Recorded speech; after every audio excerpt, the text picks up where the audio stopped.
ভাই সাব হবরে খান দেরি হইয়া যায়। কি বললো? খবর একখান? সব হবরে খান দেরি হইয়া যায়। ও আচ্ছা আচ্ছা, খবরে খান মানে তাড়াতাড়ি খান। এটি মূলত নোয়াখালীর আঞ্চলিক ভাষায় লেখা একটি গান, যেখানে বলা হচ্ছে ভাই সাহেব তাড়াতাড়ি খান যেন গিয়ে সময় মতো ঈদের জামাত ধরা যায়। গানটির মূল লেখক, সুর এবং শিল্পী বেলাল হোসেন। গানটি 90-এর একদম শেষ দিকে বা 2000-এর একদম শুরুর দিকে তৈরি করা হয়েছিল, যেটা পরে আরসির জিঙ্গেল হিসেবে ব্যবহার করা হয়। গানটার মূল সুর অবশ্য নোয়াখালীর প্রাচীন লোকগানের, পরে সিলেট, বরিশাল, চট্টগ্রাম,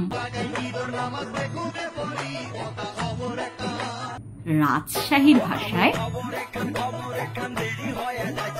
গানটির নতুন নতুন সংস্করণ তৈরি করা হয়। এটা সেই সুর যেটা সেই শৈশব থেকে ভেসে আসে এবং যেটা না শুনলে আমাদের ঈদ অসম্পূর্ণ থাকে, বিশেষ করে কোরবানির ঈদ। রমজানের ওই রোজার শেষে এলো খুশির ঈদ নজরুল ইসলামের সেই বিখ্যাত কম্পোজিশন, যেটা মূলত ঈদ উল ফিতরের জন্য তৈরি করা, যেটা আমাদের ঈদ উদযাপনের একটি প্রধান অনুষঙ্গ। কিন্তু ঈদ উল আজহার জন্য আমাদের বিশেষ কোনো মিউজিক্যাল কম্পোজিশন হাতে ছিল না।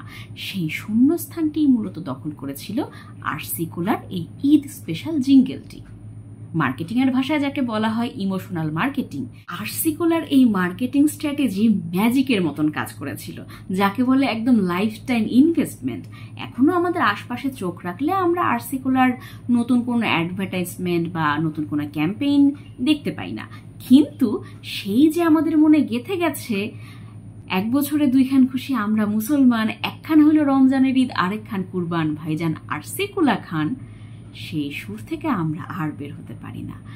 আর আরসি কুলার সেই মার্কেটিং এর ম্যাজিক চলতেই থাকে। এক বছরে দুইখান খুশি আমরা মুসলমান, একখান হইলো রমজানের ঈদ, আরেকখান কুরবান ভাই সাব আরসি কুলা খান।